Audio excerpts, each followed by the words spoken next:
Plot: Going to the Mat, 2004. Written by Sarah Faulkner. Jace Newfield has a problem. Besides being blind and being the new kid at school, his problem is that the kids at his new school thinks he's a jerk. Jace has to find a way to be accepted into his new school. Joining the wrestling team just might work. Voiceover off. When you're blind and watching movies, what will you find? A blind superhero whose superpowers are acting like he's not blind. A sighted actor over dramatically touching people's faces. Or maybe the whole joke is that they're bumping into different places. A spectacular, macular generation. Tunnel vision to your television until they off this movie with audio descriptions. They're movie buffs who know their stuff. You'll be thoroughly entertained.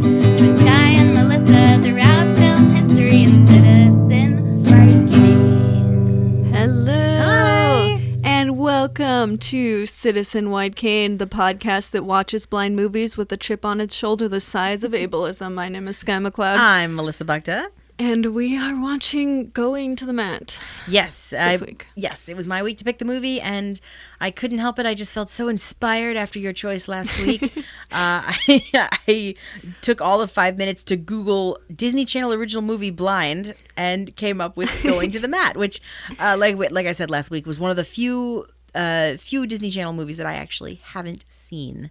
Yeah, because I thought it was one of the few that involved a disabled character, but is it just in general? It's both. It is one of the few that involves the disabled character and one of the few that I actually haven't seen. I grew up with these things, so Didn't we all? Somewhat? yes, yeah, that's true. So I've seen my fair share. Yeah, their genre of movies, for sure. Well, I mean, some of them are just so incredibly strange. This one is one of the few slice of life movies. It doesn't involve magic. It doesn't involve aliens or technology being weird or whatever. True. It's just a story about the new kid in town who happens to be blind. Yeah, it is. Well, I mean, I guess it's magical because it's a blind kid getting access to things. Yeah, that's true. In 2004. No, I mean, it's not. It's okay. So this movie, it's trying to do a lot of stuff. A lot of stuff. Yeah. It's not. It's kind of unclear why it's trying to do some of the stuff it's trying to do. It doesn't have a very cohesive message it sort of does, but it's there's just a lot happening that doesn't necessarily go into what it's trying to say. I don't know, it's just all over the place. I mean, there's a message of, it's interesting because there's a kind of a double message of acceptance. It's about the school and the community accepting Jace as who he is and what he wants to do, but it's also about Jace kind of sort of getting off his high horse and accepting this community and Utah, which I know, but literally nothing against Utah. We hate Utah. No, we don't hate Utah. I guess I felt for him having to move to a new place and moving from New York. Right, He's this from kid New is York. from Manhattan. He has to move to Utah. Yeah, that's a culture shock. People are super ableist to him in a way that's not really excusable. And then he, I guess, is just haha Hicks. He says this once, and everyone's you're such a dick to everyone here. Well, and he's talking about, he's talking up New York and how awesome New York was. Right, because he's a kid who came from and also New York is it makes sense. People from New York he's got a New York attitude. Yeah, then have a fondness for it, I think, for the most part. And it's he had all this accessibility. He had very legitimate reasons to want to be there. Right. He got moved basically from the center of American culture, which is New York, and moved to friggin' Utah. Yeah. And then everyone's like so mad at him for just being like, and also like he's a kid, he's a teenager. So like any teenager that's having to make any kind of move is just going to be kind of mad about it. And that's Sully just, and- just like the nature of being that age. Like that doesn't seem like it's like a big character flaw. It seems like totally natural to me. I didn't really feel. Yeah, it was interesting because I kind of waffled back and forth because I felt for Jace. Sorry, Jace. Jason. His name is Jason, but he everyone calls him Jace. Anyway, yes, I felt for Jace having to make that kind of a change in his life. I don't know, but I also kind of felt for the students too because here's this kid with a little, with an attitude. But like, they might okay, not because be used to. I thought they were being babies about it. Well, yes, they were being babies. So when you empathize with the other students who are mad at him for having a chip on his shoulder, what are the things that would have been annoying if he was an actual classmate of yours? I mean, I probably wouldn't have associated with him because he thinks he's better than everybody else. Just because, not because he's blind, but just because, he's from New York and he can do all this stuff. Well, it's the scene in the music room. Right, they're playing Bach. Mm-hmm.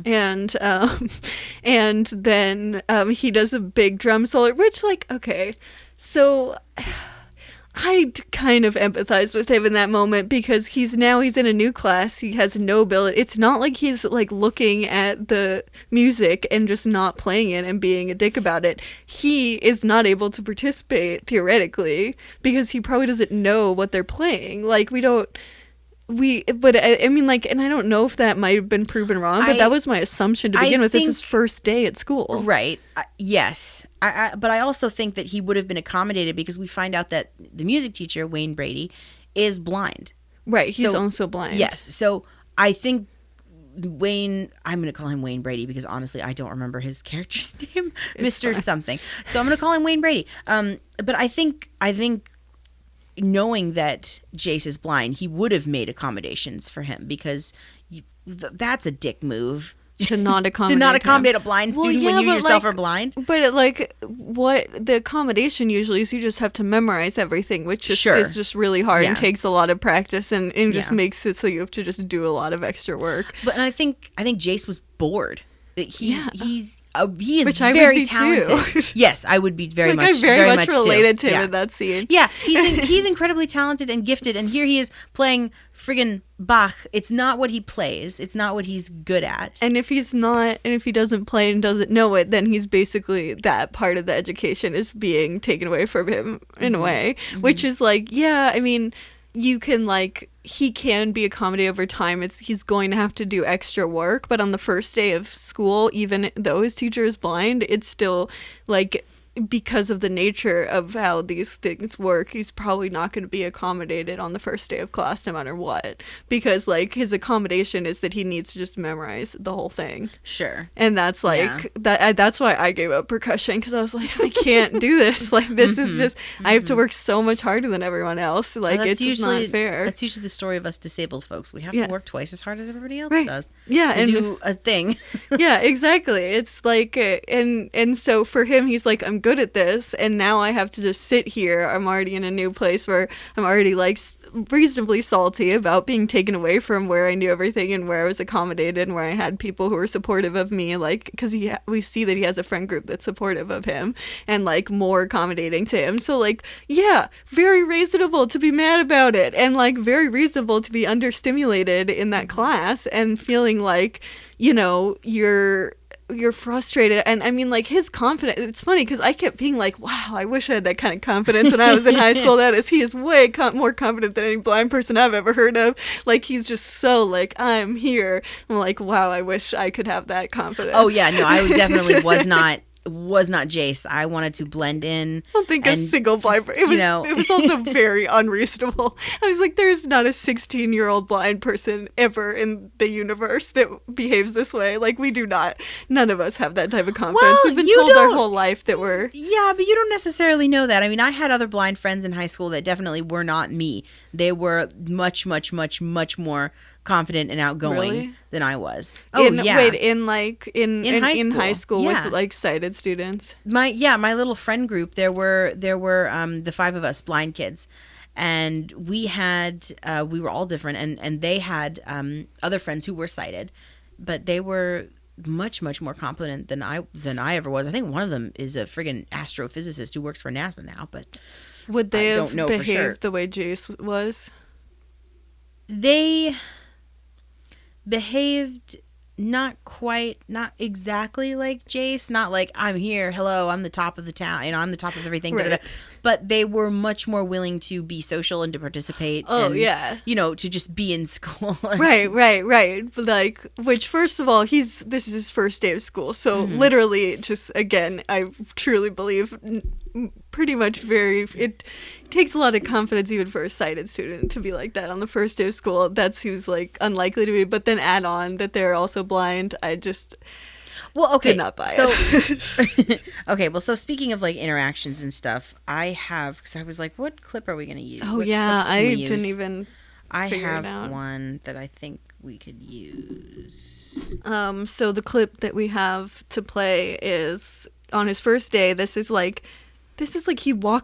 basically he's walking into the school for the first time. Yeah. And he's like disoriented. And then he has an altercation with like the jock characters. And that is this clip. In a hallway, Jace stands frozen as other students move all around him in a whirlwind of activity.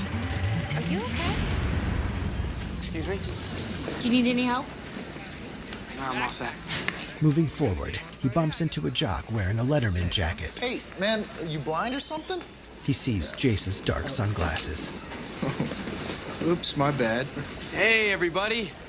Check it out, a talking side of beef. What's your name, farm boy?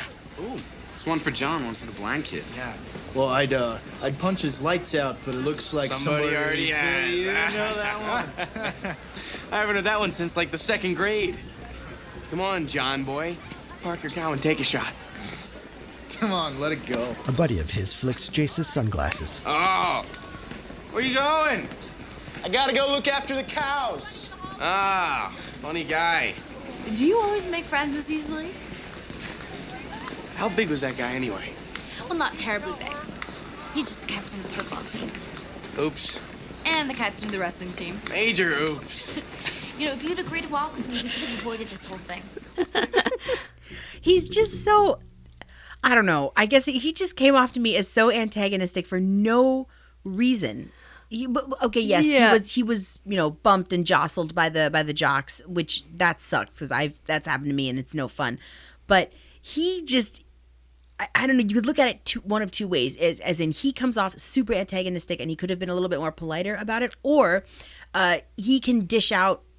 You know, what they can dish out just as good, if not better. See, I as sound them. like, wow, I wish I could do that when I was in high school. I did not have that level of confidence. For me, I was like, wow, that is almost unbelievable because it seems like he's so much more in control of the situation than I could have ever been at that age. That was what I read it as. So I definitely did not think he was being irrational. Just because, it's just like, they were being like shitty to him, and he was he was just like, it was just a banter. Like it didn't feel uncalled for. It wasn't like he was like going up to people and being like fuck you, Right, like he wasn't really instigating anything. He was just kind of like this, like it's almost it was very playful. It almost didn't feel antagonistic at all on either side that much, but they were kind of being a dick about him being blind. But like it was like they were being a dick about him being blind, so he fought back, and in a way that also it's like he fought back because he's like, you're white people.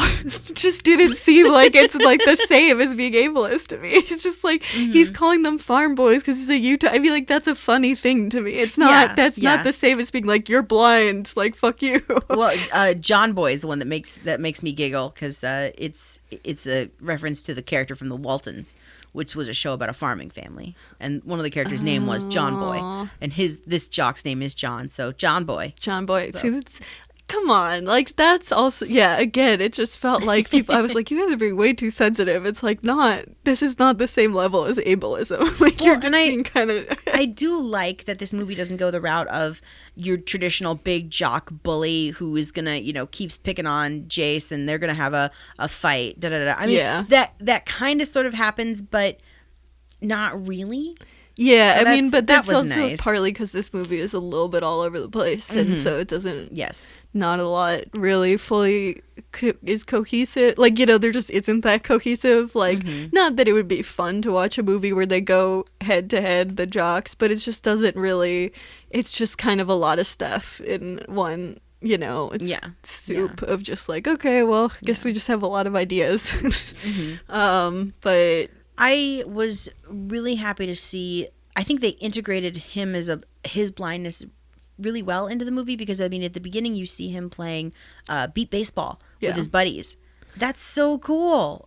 Yeah, that's awesome. Which also may be why he's cranky about needing to leave Manhattan. It seems true. So reasonable to me. Yeah, definitely. Well, and it's not even it's not even brought up that like, okay, we're playing beat baseball, and there isn't a scene where they have to explain what this is to some idiot in the park or whatever. They're just doing it. Yeah, well, because also like that scene makes me think like, oh, maybe that's why he has this level of confidence because he hasn't had to deal with what most blind people have had to deal with, which is just like extreme ableism. Like it seems like he has some sort of support system that's very accommodating and like something that most blind people didn't get until they were adults. That you had like a friend group that was very willing to like, saw it as just like, yeah, of course you accommodate people, like, and you weren't treated differently because of that, but it was seen as like, what kind of everyone's responsibility as opposed to just on him. And then he gets there and the blindness, there's certain things that happen that make it seem more like it's on him to accommodate. And like being cranky about that, again, totally rational. Well, on his basketball hoop at his house, there's a beeper. Yeah. And I've actually, this movie brought up so many high school memories and sports experiences and stuff. It was very fun and also incredibly nerve-wracking because high school was terrible. Funny because it didn't like. I was surprised at how much it didn't bring up high school things for me because really? He got accommodated so easily. Like I just couldn't relate to it. It was just like so far from my own experience. Other than I was just like, oh well, like that's why I said at the beginning of this podcast, I was like, it is somewhat magical. Like there is a level of magic. I mean, just this doesn't usually happen. I have a horrible relationship with like sports and gym class to begin with. Yeah. So it's just so funny that that's what I mean, I guess also, as someone who felt so alienated from sports and percussion because of my blindness, the idea that these are the things he's reaching for to like make him fit in and that he's already good at is just like, what is happening? Right. Like, because it's just so he decides far from reality. Yeah, because he does befriend. Well, he befriends the student who's assigned to him as his reader, and then he befriends Vince, but everyone calls him Fly. Yeah, and he's short. Yeah, the short kid. Yeah, he's pretty cool though. He's kind of the comic relief. Yeah, because short boys have to be comic relief. I know. That's yeah, but Jace decides exactly to fit in what he's going to do instead of playing music and being in band and doing the thing that he loves, which is honestly what I thought this movie was going to be about. Yeah. Even though I knew it was about wrestling, but the whole band subplot kicks in and you're like, oh, that's what this is about. And Fly is like, no, the band around here, the band is what people threw cups at and stuff at the game. So I was like, okay, I guess he's not going to be in the band then. So he decides he's going to wrestle. Stuff. Yeah. Yeah. I mean, he does a lot of things. And again, like all of them are the inaccessible things to blind people. Well, except for wrestling though. Wrestling, I think that's kind of an interesting that one makes stance. Sense to me. Yeah. I was like, okay, if he is going to do a sport and it they did don't make me want to wrestle so bad. A little bit. And I was like, so bad. Okay, so if you don't have an accessible sport like beat baseball or accessible basketball or goal ball, wrestling. If they have a wrestling team already, why not? Yeah, and after like learning about blind judo from Blind Fury, I'm like, I want to fucking do that shit, because it's like you kind of like are always feeling some, like it's a very Right. it's so tactile. Yes, that it just seems way more fun than a lot of the other sports. Yeah, and in blind wrestling, you always have to have contact with the other person, Right. So that you Which know also where they I are. explained on the podcast, and then the movie explains it as well. So Yeah, it's like, yeah. I also like the fact that he's not just innately good at this. He gets his He has to, butt like, kicked learn, the yeah. first couple of times. Yeah. And you see Which him... makes sense, yeah. Yeah, that totally makes sense. And you see him change. He opens up. He realizes he doesn't have to be this prickly, person if he doesn't want to be. There are people here who legitimately want to care about him and want to help him and don't want to baby him all the time. And Wow, he does kind of have a blessed life. Yes, he does. Yeah, very, very much so. Yeah, and he has the perfect parents, 'cause it's a Disney movie. Except for the parents, like, truly are gone. They're like, They're shells they're of humans. non-existent. They don't Yeah, exist. they are two people who are there to say positive things to their son. Yeah, no. And like sometimes, like he's like drumming really like I don't know, just like he's intensely frustrated. Yeah, he's And frustrated. He's drumming really yeah. intensely, and we see both of the parents are like looking sad and upset, 'Cause and it's just like, but he's drumming. I mean, it's so but weird. they know he's very talented musician, so we can assume that he's been in music for most of his life. Right. So they can tell, practice drumming for a show versus I had a shit day at school and I'm just gonna friggin' drum it out. But that's probably a healthy coping Yeah, mechanism. Then. extremely. So the That's fact why- that they're so worried was confusing to They're me. worried because he's having a shit time at school. They're not Right, worried but because why- he's upstairs banging the shit out of his drums. They know that he's frustrated and he won't talk to them about it. Oh, do we see that he won't talk to them about it? No, I'm inferring, but Because I just was like, hey, you could have just like talked to your child about this instead of like Sure. waiting for them to be like Sure. drumming in a certain way. It seems very unhelpful. But would Jace really have opened up to them about all that, about the stuff that was going on? I don't think so. I mean, it's Because at first he's mad at them a little bit because they moved him, which yeah. reasonable again. Yes. but they don't. They're just a very non-communicating family, and that was just the part that I was like, I felt like it was kind of on them. Like they could have, like the parents are the ones that set the mood on how much the family communicates. It was very hard after watching Apple of My Eye to see these parents Yeah. who basically don't are exist. robots and they don't exist. But again, that's not necessarily the story that this movie wanted to tell. It was very, very much focused on school and what was happening there. Right. And what was happening with Jace in school. Yeah, it was weird because the parent. I mean, it had too much happening because we have too many characters for a short movie. Like, because he has like, I guess, yeah, like the what's her name? Who's the girl? Oh, I couldn't even tell you. Annabeth, I think. Or Annabeth sounds right, but I'm pretty sure it's not right. No, it's like, but you're right that it's Oh. it's a two name. Thank you. It's I can different. look it up. So we don't sound like idiots. Mary Beth, is that? Oh, I bet you that's what it was. Mary Beth. Also, geez, we haven't even mentioned coach? Jace. The coach, yes, but Jace is also played by Andrew Lawrence. Oh, okay, Because yes. we mentioned Wayne Brady's name, and Vince, aka Fly, is played by Kilo Thomas. She is Alessandra Torresani. But what's And- her character name? Oh, her character name, you were right, is Mary Beth. yes. Okay, so we have Mary Beth, we have Fly, Mm-hmm. and Jace are kind of like at the school Right. like friend group sort of, but then there's also like three different characters that are the jocks that I just I could never really tell them apart, even though they're different hair. I could never tell them apart. I remember John and Luke because they're the main jocks. Because Right. Luke wants to kick his ass, and John is the one he actually befriends through the course of the movie. And then there's like, is one of them named Boomer? Because I kept being like, okay, Boomer. Yeah, Boomer. But he didn't do much. I don't remember that he did much. I mean, the audio description just kept, I think he must have just been a very quiet character because I'm like, who is this Boomer? Why do you keep talking about them? Maybe I just noticed because I just kept being like, okay, Boomer. Okay, Boomer.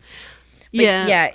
So there's them, and then there's like the coach who's a big part of it, and then his parents, and then there's the teacher. It's just a whole lot of characters, and they're just not like a lot of them. It just feels like you get any three characters and they're in like a different movie where they're the three characters. Like it's just like he's like in 5 different movies, and it's just like very weird.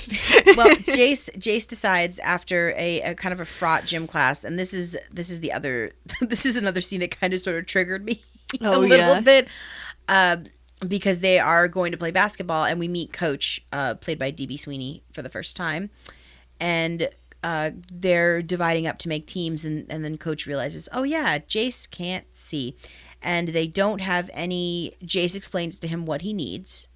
Good on him for as far as adaptive technology goes. Wow, for a 16-year-old, I know, very impressive. I could not have done that. I would never have been able to do that. I know what adaptive basketball is now, and like bounce pass rules. I understand what those are now, but yeah, at he's 16, like a legit junk, which is like Yes. so what are the words I'm trying to say? It's just not. There's very few blind people of that age that would be jocks. We just don't have access to that stuff as easily. I guess, but you say that, but like you and I have different experiences, and we know who we know, but we don't know everybody. So maybe the confidence there are thing I blind stand jocks out by. there. Anyone who has that level of confidence at that age and is blind, that I stand by is irrational. But like I think the vast majority of blind people do not have the ability to play as many sports as he was able to play. Like it just like I think if you go to an all blind school, then I could buy that, especially because like if there's going to be jocks at the all blind school, they're going to be blinds because it's all blind. But I think if you don't go to an all blind school, just the likelihood of you being that level of a jock is just really, really low. Like it's not like there's probably some out there, but it's just still like it seems like that would be that would just be a very tiny percentage of all blind people at like sighted schools. Yeah, I guess I'm just not. I guess I just don't want to rule it out. But yes, I get it, because I mean I definitely wasn't a jock, but I went to blind camp, sports camp, and when you go there, everybody's on an equal playing field. Right. Well, that's the thing is it's like everyone's on an equal playing field, and at a sighted school you just are not. Correct. And the like likelihood of having a teacher, like a PE teacher, that's willing to really, really accommodate you is just really low. Well, and that was really cool about Coach, because he is willing to accommodate Jace. He's unsure at first because he doesn't want Jace to get hurt, and he's never had to accommodate a student like this before. But he becomes throughout the course of the movie someone that Jace can really depend on. Yeah. But the first scene is hard because it's just, oh, we don't have any accommodations for you. Go sit on the bleachers and do your homework. You might as well just go do your homework, is what he says to him. And it's so infuriating. I felt for him right there, because I was like, that's stupid, because Jace can play basketball. We know he can. Right. And also, that's like telling Jace that he to stop advocating for himself, basically. Like that's the implicit message you send, is like, hey, don't advocate for yourself, because like a blind student that didn't advocate for themselves in that moment would have still at least gotten to play basketball, because they would have just been like, and then it's basically punishing him for doing the thing that you want to from an early on age really reward and disabled people, because but probably it's kind of close to reality, because that is what happens half the time. Or you can force somebody to go through PE and go through all the junk that people are supposed to do without any adaptation at all. Right. And just watch them fail, which was what my PE was. Which I think is probably, I mean, that me too is probably the most common. So that was a hard scene, because I felt for Jace and was angry. Yeah, it was really upsetting. And then we're supposed to like the coach, but it's also he starts wrestling because I was like, why? He liked basketball. He seems into it. Why wasn't he playing basketball? But I guess it's because of that.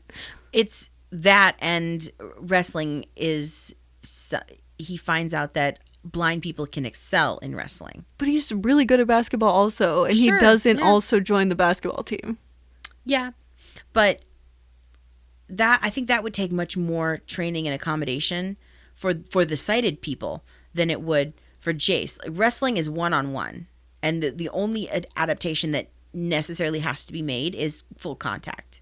But that, like, I believe very strongly in, like, I think it's positive when an entire team has to accommodate someone. I think Yeah, that's better absolutely. than just, like, you on your own. Because you on your own, then then it's just like everything else. You're having to do extra work and you're not getting any, like, explanation from that. When you have a team sport and the whole team is doing work to accommodate you, then it makes accommodation more front of people's minds in general. Because I hear you, and I do agree, but I kind of understand where Jace is coming from, because I definitely would have been that kid who didn't want to join a team because I didn't want to be that kid.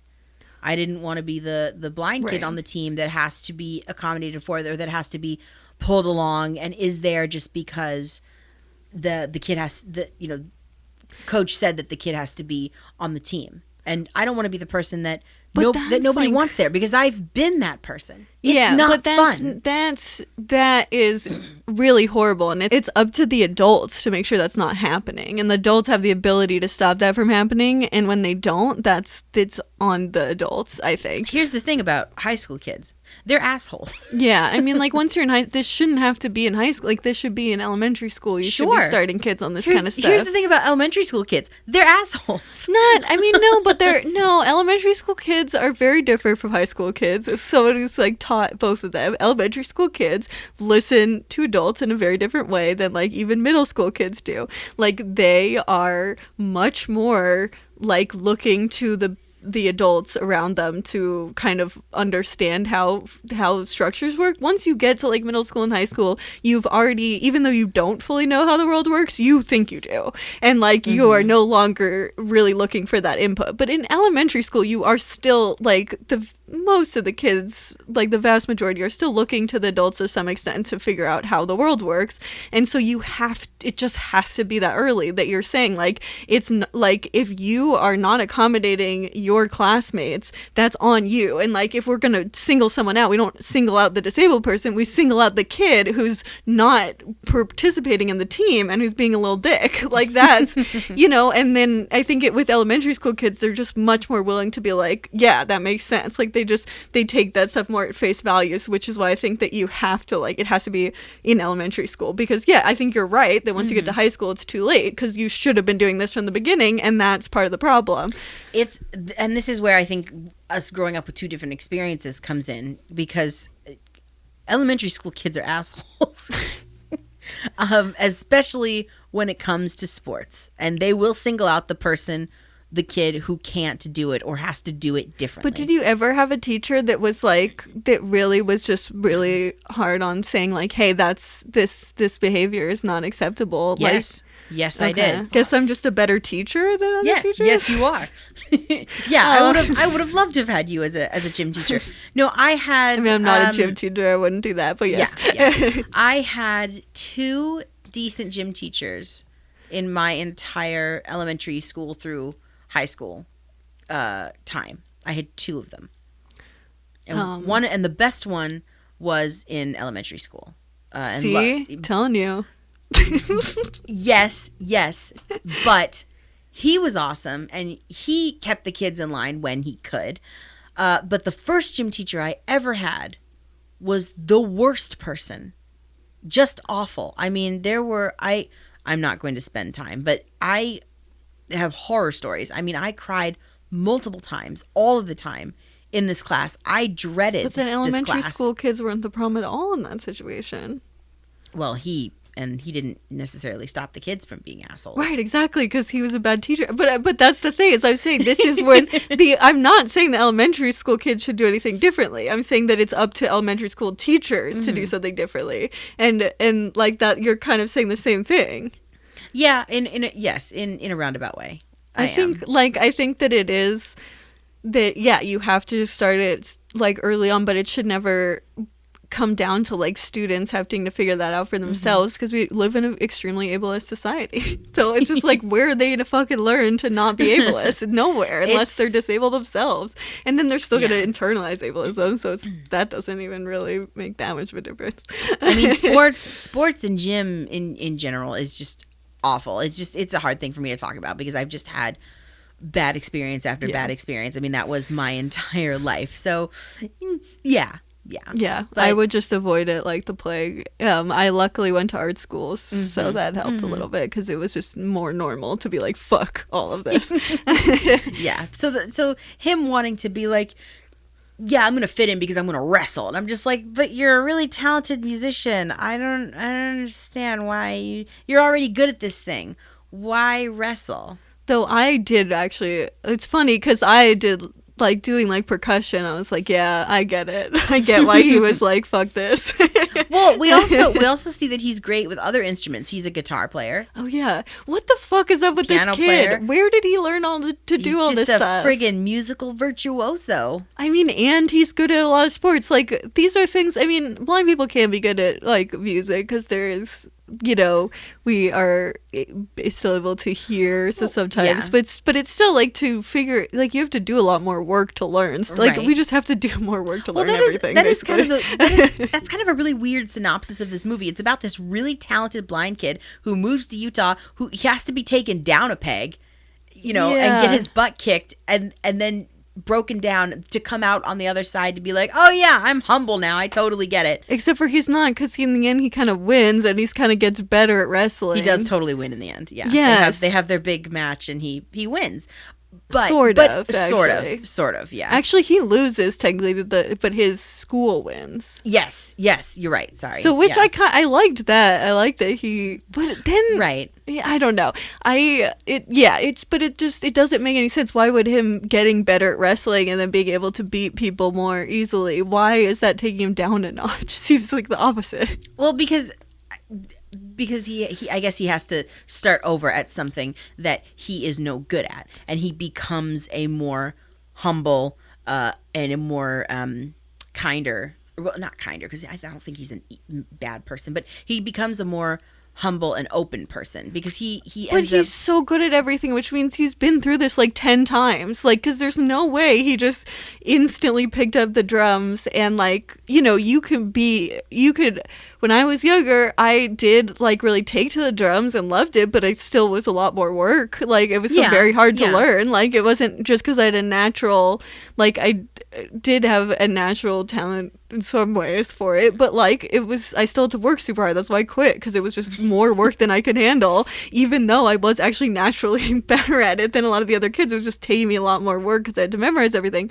So like, you have all these different things, like everything he does, he must have had to work way harder than the sighted kids to do. So he's done this like 10 times, which is probably why he has such an inflated sense of self, because he's had to like, he's learned something that was harder for him to learn and gotten better than other kids at like 10 different things. And now the one thing that changes his personality is just he does it again.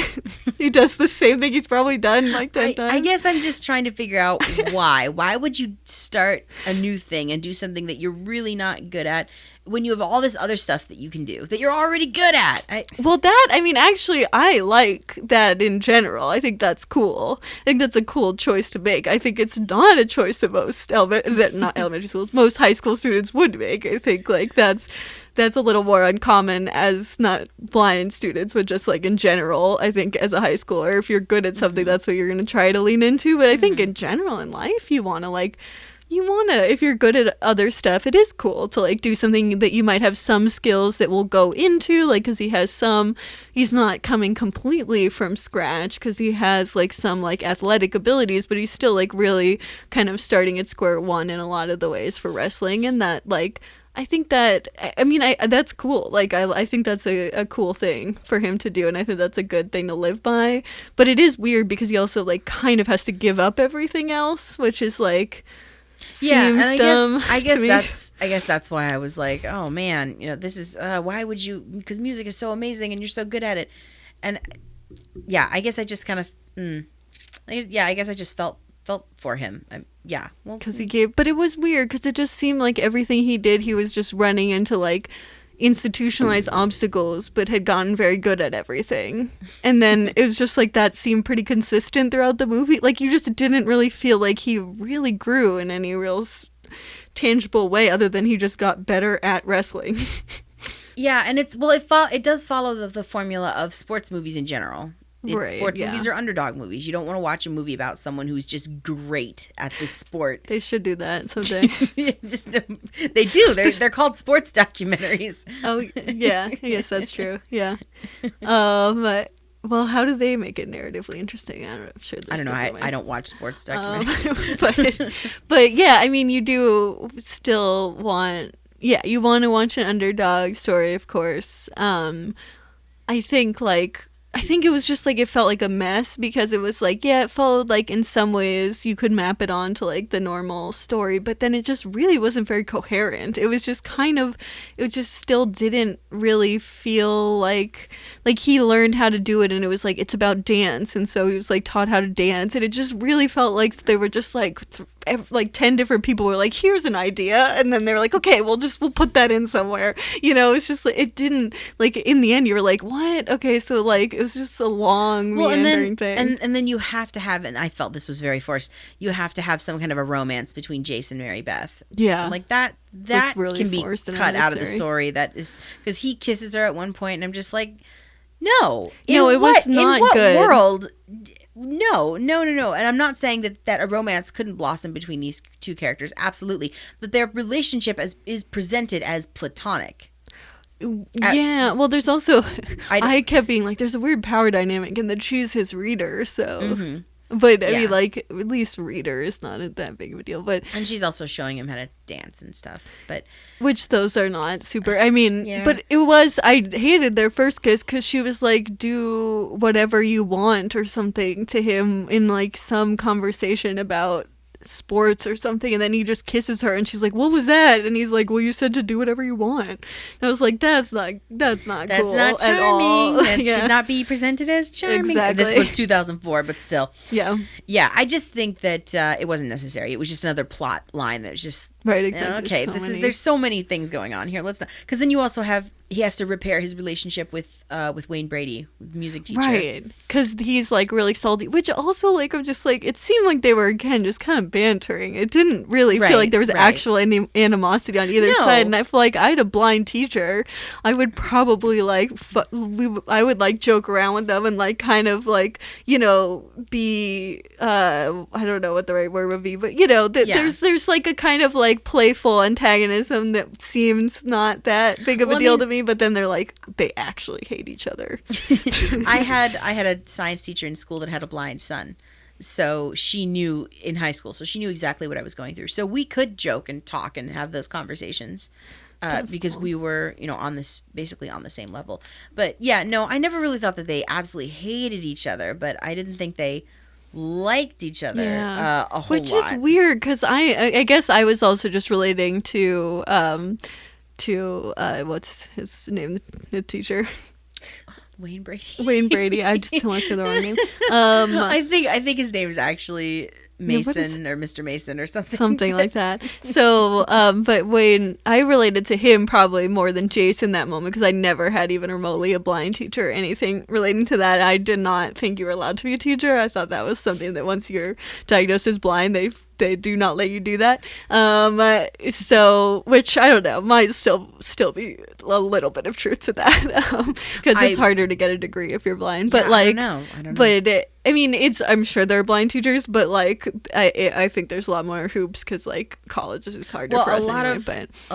There's a fair percentage of them that become BVI teachers, blind visually impaired teachers. Right, which like I don't know. I think that there should be. I think we should. Well, blind people should do every single job, but there should be more like blind teachers just in schools in general. But like I was seeing myself more as Wayne Brady than Jace in that moment. Mm-hmm. And like I was also kind of like, if there was another blind kid that I was teaching, like even I would probably like, I would call them out if they were being like disrespectful, but I would also like just in general want to like be there to support them, because I'm like, oh shit, like I know how hard this is. I know how difficult school must be for you, Right.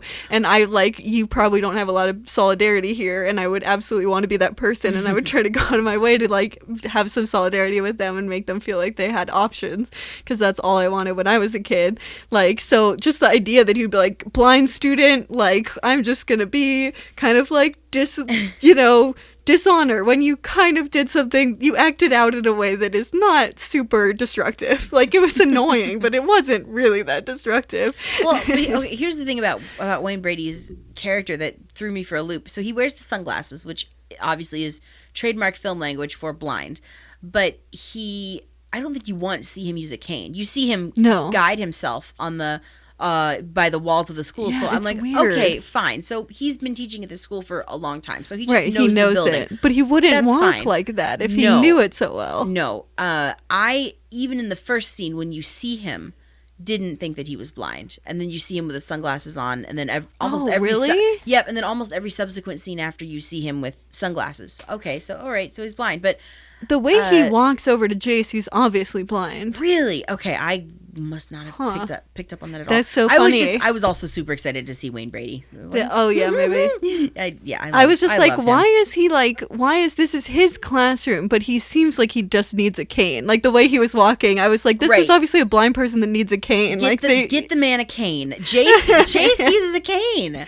Yeah, I like- don't understand why and he doesn't use a cane. No, he does sometimes. We see occasionally in the like hallway. Mm. He is. Oh, you know what? Okay, so I definitely could tell that he wasn't looking, but I think even the audio descriptions said something about how he looks forward or something. Like it said something that was like also saying that. So I was like.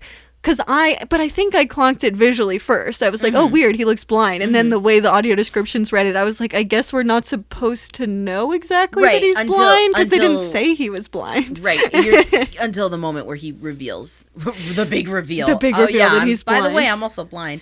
Which Yeah. is just it's funny. It seemed very obvious to But me. after he reveals that, though, they do bond over it, because then you get that really awesome scene where he finds Jake in the music room totally like slamming on this guitar, and then he joins him on the drums and they're playing, and it's so cool, and Wayne Brady's like, all right, make it dirty now, and Jake is like, Jace, god damn it, and Jace is like, that was really cool. Wait, wasn't I that near the enjoyed end of the movie? Yeah. Okay. Yeah. So, but that wasn't. That was when they've already like made up. Like this. Right, That was way right. after they're like we have True. animosity. Yes. Like which it just I just didn't buy that for a second that there would be animosity because they were both blind. It just I don't know. It just seemed because it's also like I guess you could be like but it doesn't even make any sense. They're not competing. Like if you had two blind students, like I don't think you could maybe try to be like, hey, they're like competing to be the blind student or something,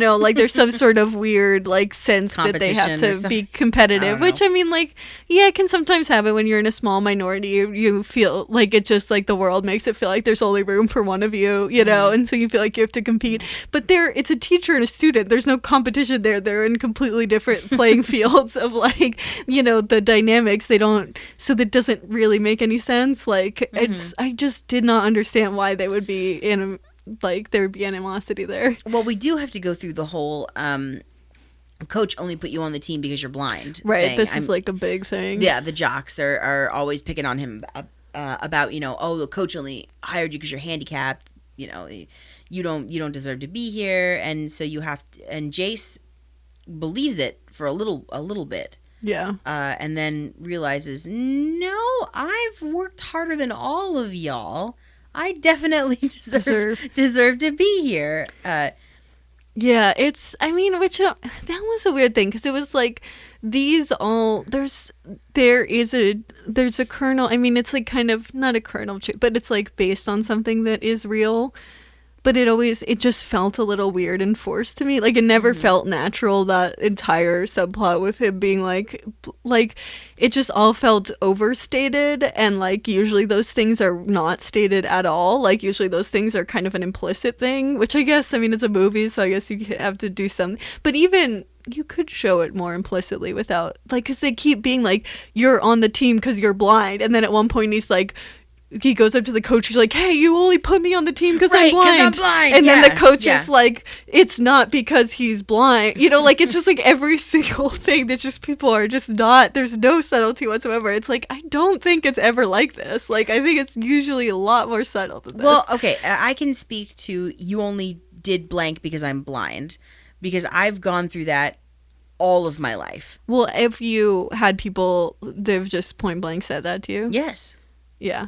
Or I've had the way they act. They don't have to say it. No, that's my point, though. It's that they don't usually just say it to you. It's the way they act, because it's much more insidious and terrible, because you can fight someone. If someone says it, then you can be like, fuck you. You know, you have the ability. But the insidious, and he's from New York, so he could easily be like, fuck you. Like, he has the ability to do that. But he sort of, it just, that's why it just didn't really feel right to me, because I'm like, usually this stuff is not so stated like that. Like, it's always more implicit than this. But also, I mean, the jocks were trying to get his goat. That's so yeah, you're gonna throw something like that in somebody's face.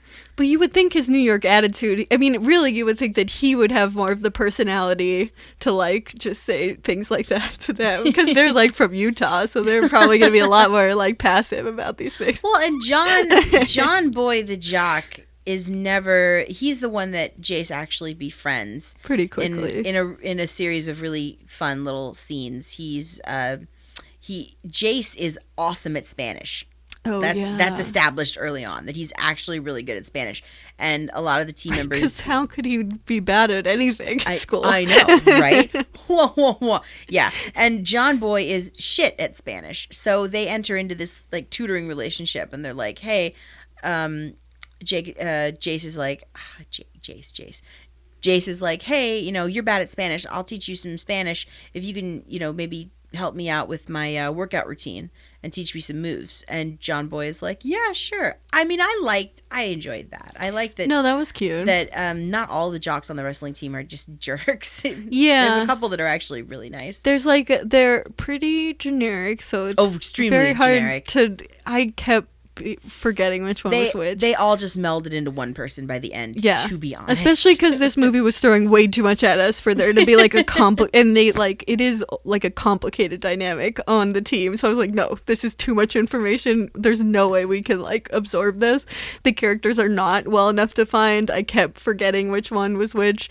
And they're all in different weight classes, and so then you all of a sudden have this thing with the other school they're fighting, and then all those characters become relevant, so that you're now you have the big opponent that you meet, so you then have to keep track of the other school's people in the weight class, and then they keep being oh, you have to get you down these pounds, or we have to get you above this pounds because of your weight class, and each time we're supposed to know what that means, and it's you're just throwing a bunch of numbers at us. Okay, I actually had a friend who did wrestling in middle school. Right, I understand that, but it's I wasn't remembering. But the thing was that they had the tutor. There was a lot about going between two weight classes that visually looked pretty similar, so you really just had to remember the number of pounds, and that was really confusing because I was I don't remember what the pound cutoff is for who they're going to be fighting. It was just too much of an information to track. I just kind of ignored it. It didn't matter so much. I guess I was just this. It seemed like it mattered, so it really distracted me because they tried to. That's how he gets in a relationship with John Boy, because they're like, oh yeah, you're 156 and you're or was it 159 or something? And it's 138. 138, and I think, he's in the 140 weight class or whatever. So he's like, yeah, you gotta fix that, and so he ends up working out with John Boy. Right. Well, yeah. I mean, but then at one point, it's really hard for John Boy to lose the pounds to be in a weight class to fight his arch nemesis. And so at one point, because he's so tired because he had to lose all this weight, the coach is which is good that he was hey, this is not good for your body. I like that, because I was really mad at him for being you have to lose a bunch of pounds in a short period of time. I was that's really unhealthy. And then at least the coach is that was not the right decision. I did something that was harmful to you. So I liked that. But then all of a sudden you're I guess were they in the same weight class as Jace? Were the two of them in the same weight class? Because then all of a sudden he's like, Jace, you're fighting T-Rex, who's the nemesis. Right, the T-Rex. Which I guess maybe like, so were the two of them in the same weight class? I guess they must have been. Were multiple people in the same weight class also fighting? Like, would you have, like, was it one person in each weight class? I think it's usually, like, one or two people in each weight class. So maybe it was two of them, and so Jace was just fighting the Nadas? Because I thought they were in a different weight class. Like, this was the thing that was confusing, is I was trying to track this, and it was just really, and I was just like, if you want to, like, you kept giving numbers, so I felt like I had to really keep track of them, and it was frustrating, because I was like, I wish you just made this less numbers. I swear to God, you need a flow chart to keep track of what is going on. It really was too much, and it just seemed like, there was just, the movie was trying to do a lot of stuff. Pick a lane, movie, pick a lane. It was just, there was too many things, it was really hard to keep track of, and it kept having to like make things that were important be important instantly. Like, it was not like the T-Rex thing. We were introduced to a character that then for the rest of the movie is like super pivotal. And I completely forgot about T-Rex until you just said it. Well, because it's like the second half of the movie, or not the second half, but the last third of the movie is like all about this character that instantly, that we've just met for the first time, and then all of a sudden they're like the most important person, and then the whole movie is like, about fighting T-Rex and what a big thing this is. It's like, we're a third through the movie, we just met this character. Why is this such a big, it just felt like it was like, come on, you're doing too much. Like, you have too many balls in the air, and you're trying to pin the end on something that you didn't even have the time, like, that you were just trying to do too much in the beginning, that you didn't even like have time to introduce like the main nemesis. Like, it just felt, And then I liked him. Well, though. maybe, I liked him too. But maybe it was because the having a main nemesis wasn't really the point of the story. The point of the story is about Jace, and Jace getting accepted into this new community, and finding friends and learning how to get along with people and learning how to wrestle. Right. Oh God! And now I'm doing and yes, and. Yes, exactly. Okay, I was like, I was point proven. In my head, I was like, oh, this is gonna be really helpful. Melissa's gonna tell me what the movie's about, because I could not figure it out. It seems like it was about 10 different things. I can't do it. I was like, okay, I cannot do it. Yeah. I guess if you really, really, really, really want to try and make it succinct, blind boy learns wrestle to fit in. I don't know. Right. But then it also doesn't, like, you would think that if that's the plot, that part of it would be like, you should just be fit in not because you're a wrestler and you're good at it. You should fit in because of like your personality. But that's not it. It's like, he kind of fits in because he wrestles. And it like at some point they're kind of like, oh, wrestling shouldn't be your whole thing. But then it's like, I guess it's okay. It's not his whole thing because he just has a bunch of other stuff that he also does. So it's like diversify your portfolio. Is like that the moral? There you go. I like that. Diversify your portfolio. But then Perfect. like on top of that, the whole movie like is kind of like him like selling the stocks of his other thing. Like, it's just, I don't know. That's taking the metaphor too far. But you know what? You get a sweet jam sesh with him and Wayne Brady. And right. I love it. Well, and I am here for that. I love how one of the wrestlers is like, well, you have all this other stuff. I just have wrestling. And I'm like, good point. And then it's just like, okay, we said it. I guess that's all we're going to talk about that. And like, it's just never really like, it's like, okay, now he's better at wrestling and now he's, winning a wrestling match. And it's just like, we never really think about like, is this the moral? You just expect that to be a bigger part of the moral of the story. It's just really not. It's like, but this movie's like kind of about wrestling for the most part. I mean, like, the name is about wrestling, so then I guess like it's about wrestling. But it does way too much, and there's a lot going on. There's a lot and going like on. There's a lot going on with Jace. It seems like I just can't even imagine being that age and being able to like do all that stuff, because I felt like I was the more stuff I wanted to do, the worse I was at all the things, like, and it never felt like I could have any balance, because it would always take me so much longer to do every single thing. So the second I decided I liked something, I had to like give up other stuff. Like, it didn't feel like I just had limitless time. It felt very limited, and like I had very little choices, and I had to just stick to like the couple things I really loved. loved, or I was just, everything would suffer severely. And like there were times in my life where I tried to do too much and everything suffered. But somehow this kid is pretty young and he's managed to like really be very good at a lot of stuff and then get good at more stuff. So I don't know. That's, I guess, it's magic. Well, so there you go. It's Disney magic. Did you buy Jace's, or I guess I should say Andrew's, performance as a blind person? I didn't think it was bad. It was okay. I mean, he wears sunglasses a lot of the time, so that makes it easier as a performance. A whole lot easier. Because, his eye lines were fairly decent, but I think that was because of the sunglasses. Right, because I kept being like, oh, his eye lines are decent, and every time I thought that, I was like, he's wearing sunglasses, so kind of... So, of course they are. Yeah. Yeah, I thought his cane work was pretty good when I noticed he was... he was doing the kind of like how do I use this words? Tapping, which I don't personally use, but I mean he did trip over some stuff a decent amount, so it did make me wonder. I was like, is there a way to, like, because he trips over a backpack that I was like, I swear the cane would hit that backpack. It was kind of weird. I was just like, is he not using his cane right? Yeah, and I know for a fact this actor is sighted because he's done other stuff. Yeah. So. He seemed, that's, whatever. You don't have to hire a blind actor. Why would you have to do that? He was fine. But it was fine. I bought him. Yeah, he was decent. I mean, it definitely could have been worse overall.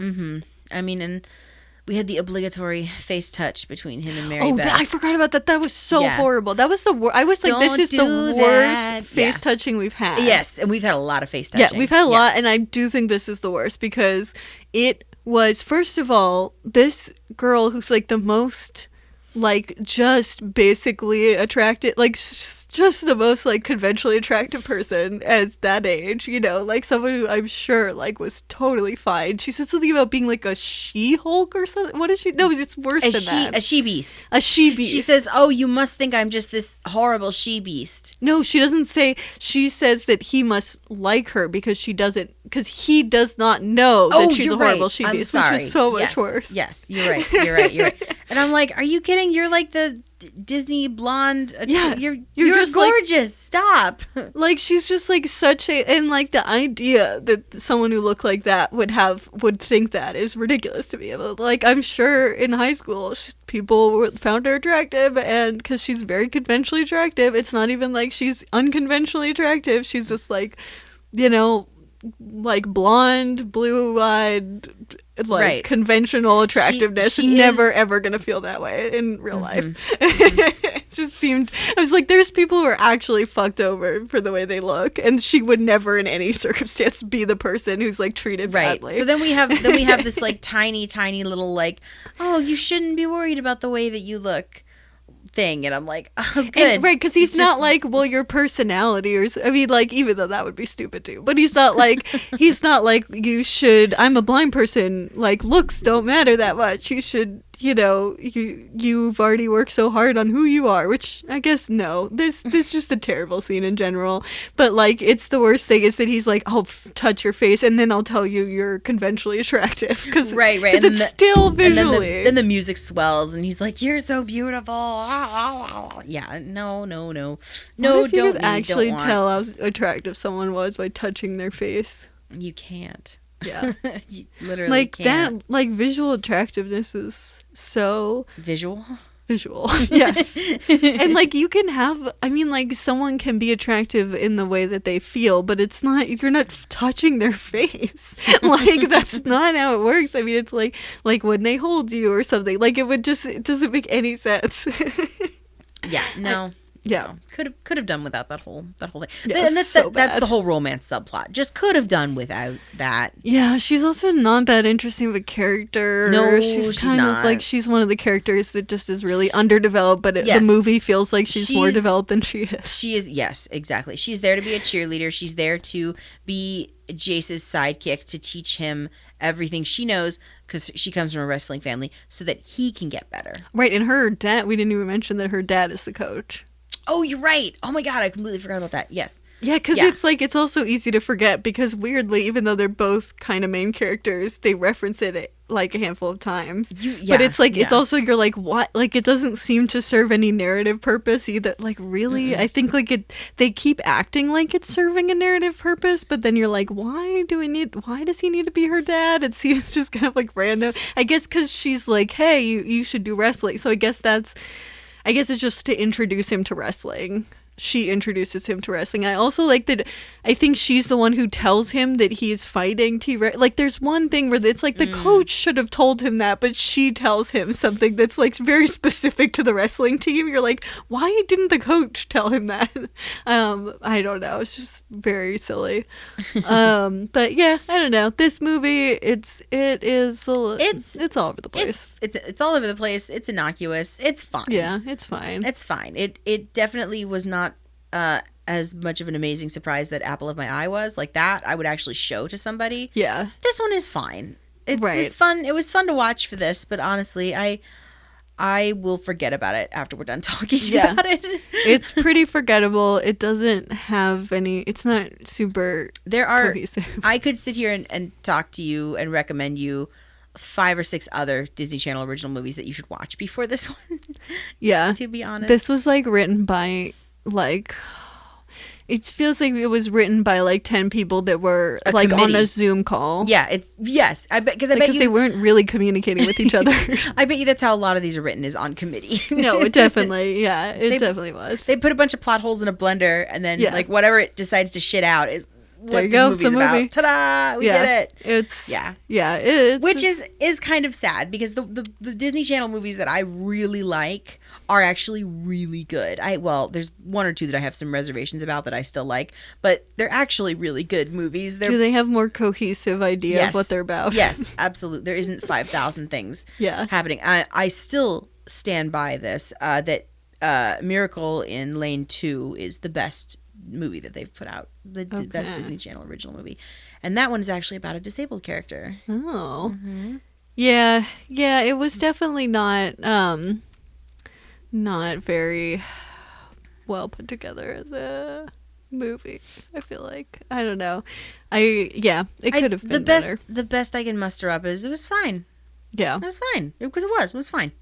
Yeah, it wasn't like, there wasn't anything that was like offensive either. And like, as much as I have in this podcast disagree with a lot of things that happen, it's like everything you disagree with also is just kind of like, there's like an uncanny valley about it where you're like, it's not that this is so blatantly wrong that it's like very easy to point out, or even like it kind of takes energy to even get upset about it because it's like wrong in a way that's just like kind of like just slightly dissonant, and you're like, oh, it's incredibly innocuous. Yeah.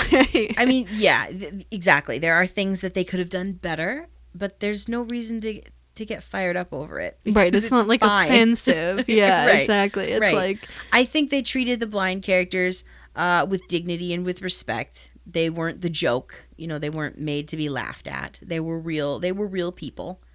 Yeah. As much as any of the characters were real people. As much as any of it. Yeah, I know. Oh, I know.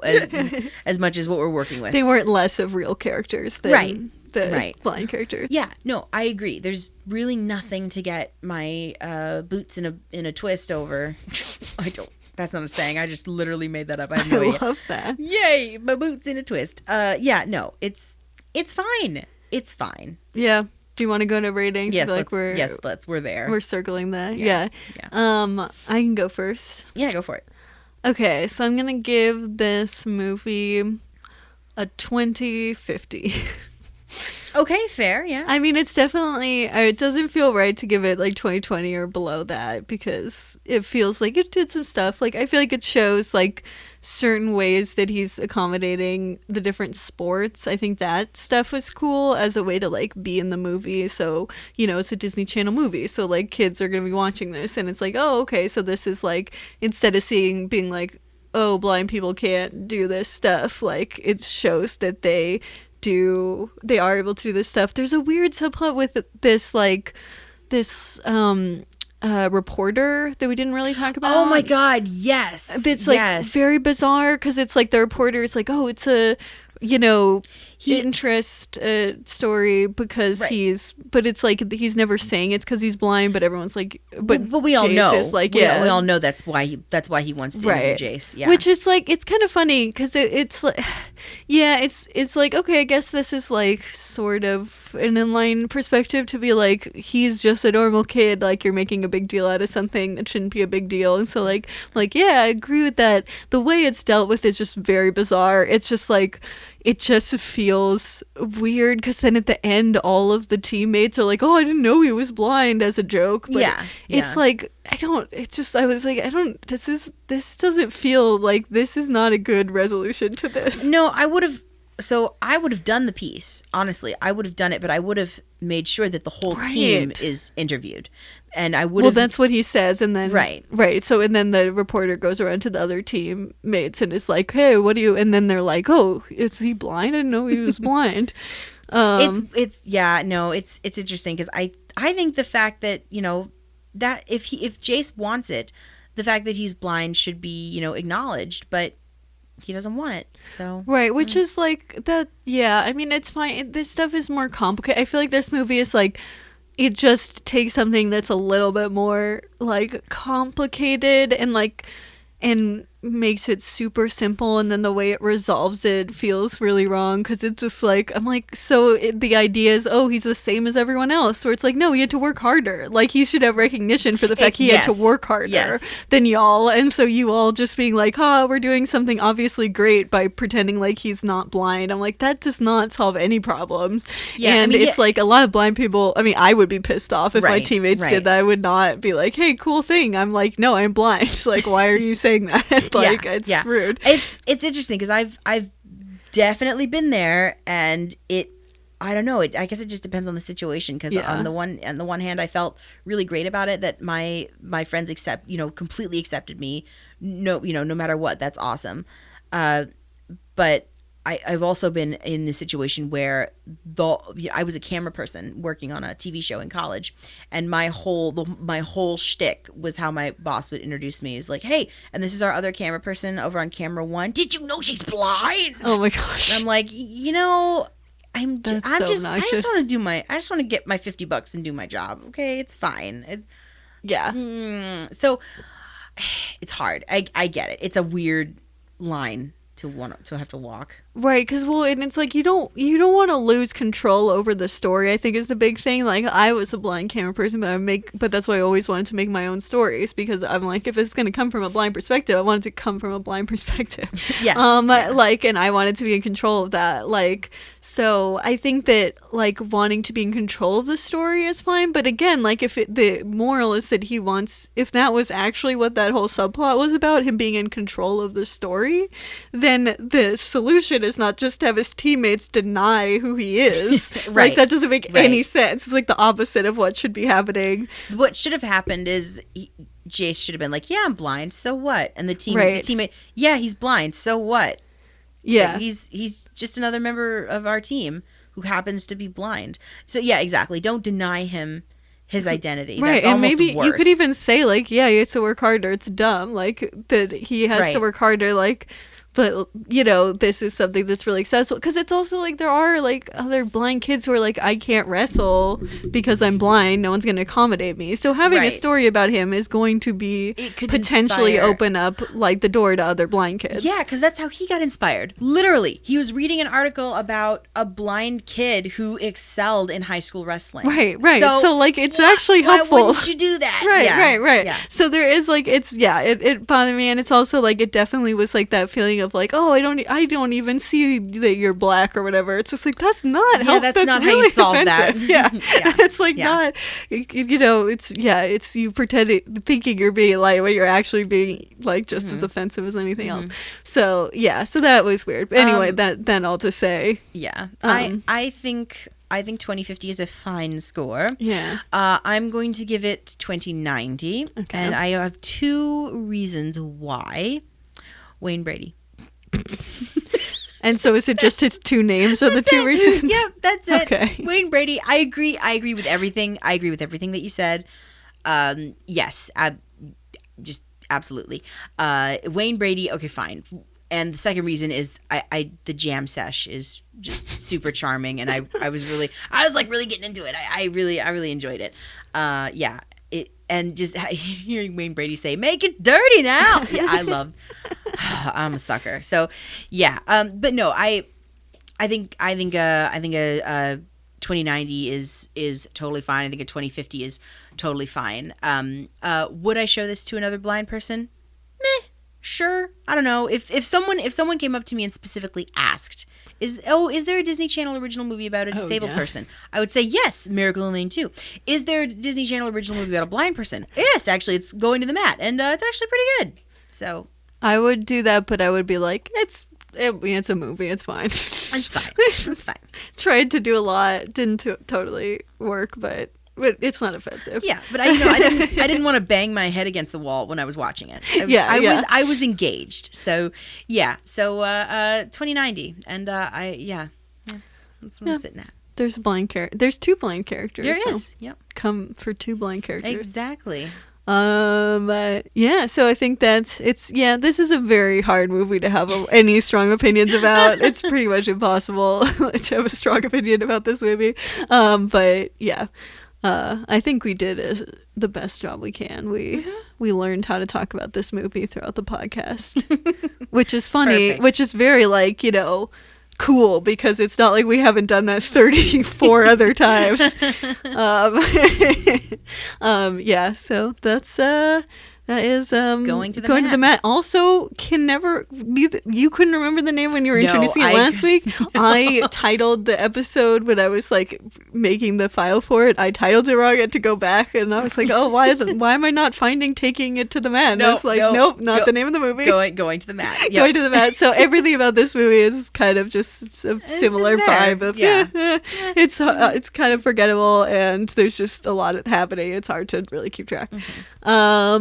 But what are we doing next week? Well, super stoked. I figured since Apple of My Eye inspired you to pick this movie, I was inspired to pick a Werner Herzog movie from 1971. Of course you were. Because it's the natural. It's just exactly the same. It's the natural progression. Yes, of course. Yes. We got to experience the voyeuristic watching of high school students in the wild, which made you think of Werner Herzog. I totally get it. And so we're watching a movie about a old woman who's deaf blind and how she interacts with the world. Very cool. It's very much the same thing, exactly. The movie is called Land of Silence and Darkness, or Land des Schweigens und der Dunkelheit, which is Land of Silence and Darkness. Das gut. Yeah. So that will be exciting. Wunderbar. Wunderbar. Actually, yes. No, I am very excited to watch this, because of course I know Werner Herzog, but I'm not quite familiar with his whole catalog, with his oeuvre. Yeah, so I'm very excited, because I think I texted you about it this past week. He has a new doc on Apple TV that I really want to check out. I think you might have. Yeah, it's about meteorites. Oh, yeah. Okay, so maybe that could even be your thing to share at the end. It probably will, because I want to get around to watching it this week. This will be good. Well, because this actually is a good kind of, we'll get to our blind sides, but maybe we'll have some good symmetry between our movies and our blind sides. But yeah, so that'll be fun. I feel like I was like, what's different from everything? I was like, yeah, Werner Herzog seems about right, different from what we've been watching recently. So so I'm excited. I think it might even be the first movie from the 70s we're watching. Oh, nice. Weirdly cool. enough. So tune in next week for that, and then that just leaves our blind science. Yes. Melissa, what is yours this week? Okay, so mine, and I really try not to do this is specific to me, just me. So it's not quite that, because anyone actually, blind, visually impaired or sighted, can access this material. So my blind aside this week is Dungeons and Dragons. Ooh. It is that and improv and hanging out with you are how I've been getting through this pandemic. And Dungeons and Dragons is just so great, and I love it because it's anyone can play. Doesn't matter what your ability is. Literally anyone could play this game, especially if you have a really good DM or dungeon master. And I happen to have 2 right now going on. Soon to be 3, actually. I'll be playing Dungeon Masters. Mm-hmm. Yeah. Wait, is that one game? No, that's 3 separate games. Oh, okay. Yeah. I thought it was one game. Yeah, no. I guess it's weirder that you're playing 3 different campaigns, but but that still makes more sense in my head. Anyway, keep going. Yeah, but I'm working on a new character this week, and I wrote like an 8-page backstory last night because I was just so excited to write about this character. And I have really been enjoying playing and exploring characters with different sexual orientations, with different gender pronouns. Yeah, it's just been really amazing, and you can play any kind of character that you want, and it's so imaginative, and it facilitates amazing communication skills, and just helps everybody learns how to work together and be a cohesive unit. And I'm just super grateful to have amazing friends to play with. And awesome. And super glad to find and have adaptive materials as well, because you can get the guide, a lot of the source material you can get on PDF, so you can blow the type up if you need that, or you also have can you OCR it? Braille dice. Ooh, Braille dice. OCR. Optical character recognition, which is when you scan a piece of paper for the letters and then it turns it into like movable text, because I can't read like if there's long lines of text, blowing it up doesn't help me at all. I need it to actually be like transformed. I'm sure you could. I mean, you could OCR anything. It's just the quality of it ranges depending on how good the PDF is. No, I'm sure you could, because there's really good PDFs of all of this information, and I can just have everything read out loud to me. I don't know if there are audio book versions of the guidebooks. I don't think there are, but it is actually a really big bummer. But there are definitely ways that you can have these things read to you. Yeah, that aren't just like making other people do it. Exactly. You can do it yourself. But yeah, it's just super great, and the game happens in your mind, so you don't have to have any visual acuity to play this game. It's fantastic. So all for blind friendly games, because there's not enough in the world. Yeah. So that's what's making that's my blind aside this week. That's a good one. D&D. Play some D&D. Have fun. I mean, yeah, I think that's great. That's not unactionable. Awesome. I love how you said you wrote 8 pages about your character? I wrote it. That honestly, that's nothing. People have written longer But just to quickly double back, we were in an improv show last night. You told me that you watched the movie last night as well, and then you also wrote 8 pages. Yes, I did. Well, see, I was right when I said you were bringing the energy to our show. Yeah, I totally. I am so excited to play my non-binary warlock. I'm super stoked because I've never. The short time I did a D&D like thing, I was definitely a non-binary. Hell yeah, non-binary characters are fun. Yeah, maybe I'd be a boy, but I don't know what race they are yet because I haven't figured that out. But I know they're non-binary, and I know they're a warlock because I've never played one. There's one that's like a spider. Connor was telling me about this one where it's a spider. It turns into a spider. It hates darkness. Yeah, they're like it hates light. I mean, yeah, they're like arachna something. There are so many classes I didn't know about. It was great. I could be an elephant person, or a bird person, or a cat person, or a lion person, or like a lion cats? Genie. Yes, okay. but they're 2 races. Like the lions are like the Leonids or something, and then the cat people.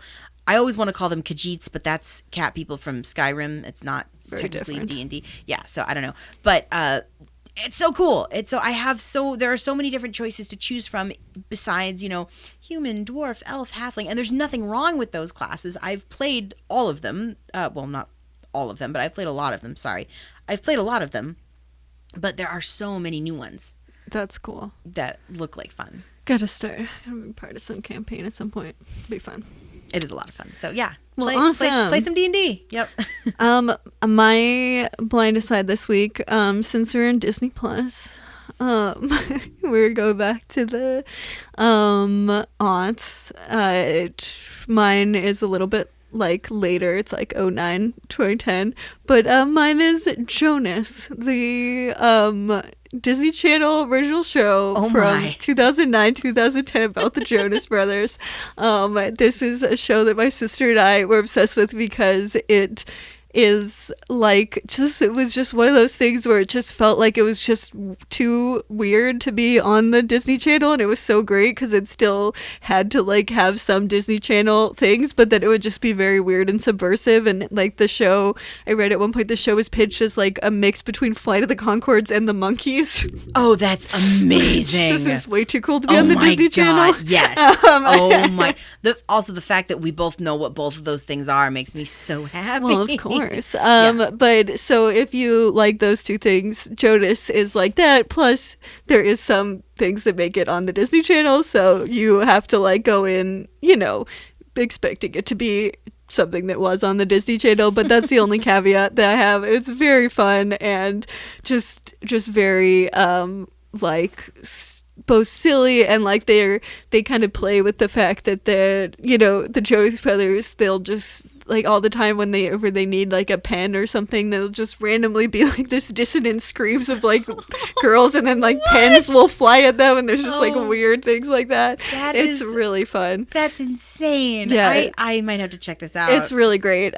So that is something that I have been watching off and on as well now, because it was on 2009 and my sister and I watched it when it was on. But it is really fun to go back and be like, wow, it's just such a weird show. And the Jonas Brothers are kind of funny. It's like they're such a specific thing for that time period, so I just appreciate them. But you were watching that, and I was watching the South Park episodes that were making fun of the Jonas Brothers. Yeah, well, those are also pretty good. It kind of like, I feel like you can kind of make fun of the Jonas Brothers in some ways. Like what I like about it is they don't take themselves too seriously, which like you could like if it was Justin Bieber or something, he would like take himself way too seriously. Yeah. And that's what I really liked about the show, was that there was definitely a sense of them not taking themselves too seriously, and that's always kind of fun when you have like, I think like being a young star can warp people's brains. Oh, definitely. So I think that kind of like the fact that so much of it was kind of making fun of them, and just like that they kind of were participating in stuff that was making fun of them and the culture around them. And that's kind of cool, especially for Disney celebrities. That's not what you expect. So I enjoy that show. Yeah, so that, and they live in a firehouse for some reason. Of course they do. Because why not? And I just love that it's just, yep, of course. That's fantastic. There's just a lot of weird stuff like that. So that is Jonas. If you like Flight of the Conchords and the Monkees. And it is all on Disney Plus, which is very, I think it's pretty cheap if you really are interested in watching. Yep. Going to the mat. And all of the other 90 trillion Disney Channel original movies, because they're all on there. Yeah, then you can also watch Jonas. Okay, well that is the episode. Cool. So the where can we stream the movie that we're watching next week? Oh yeah, so there's quite a few different places that there's like a handful of things that I haven't heard of where you can stream it for free or with ads. I think it's like Shout is one. Oh, okay. Yeah. Do you know what that is? I've heard about it, but I've never used it. Okay. Apparently, I think you can just watch it on there. Oh, cool. There's like, if you do go into Just Watch, which is the app we use, there's like a handful of places you can check it out. A lot of them are random. You can also rent it on YouTube and Amazon. Oh, nice. I was going to say, I'm guessing it's on all the usual suspects. Yeah, places. For renting. Yeah. Yeah, it seems like it's just on YouTube and Amazon that's where you can rent it, okay. Or buy it. Sometimes they're weird and they won't have it on like iTunes or something. But it's rent and buyable on YouTube and Amazon, and then it's streaming on a lot of different random platforms that are free or with ads. I guess I'll just have to pick one with random. And see what we get. Yeah, on the bottom of each one on the app, it will say like ads free, so you can. Yeah, pick your poison. Awesome. But yeah, so tune in next week. And yeah, that's it, right? We did it. We did it. We did an episode. Oh my gosh, we are going to the mat, and now we're going to the land. of Silence and Darkness tomorrow. Wow. In a week. Our theme song is by Lucia Fasano. Our YouTube is Citizen White Cane Podcast. You can turn on closed captions for transcripts. Our Twitter is White Cane Pod. Our Instagram and our Facebook are both Citizen White Cane, and our email is citizenwhitecanepod@gmail.com. If you'd like to leave us a voice message, there's a link in the show notes. Do you like to wrestle?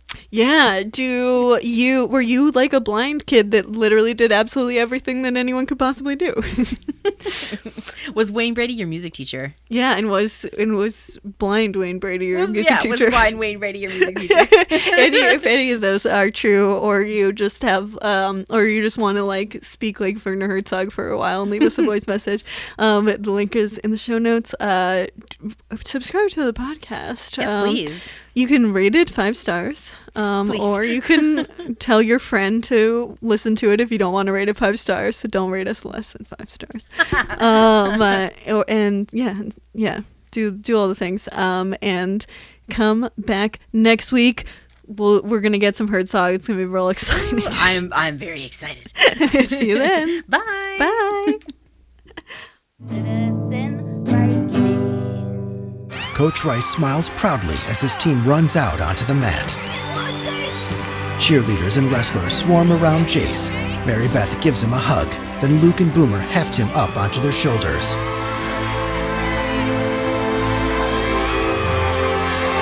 His parents push through the crowd and touch his arm affectionately. Time appears to slow as Jace basks in the adulation from atop his teammates' shoulders.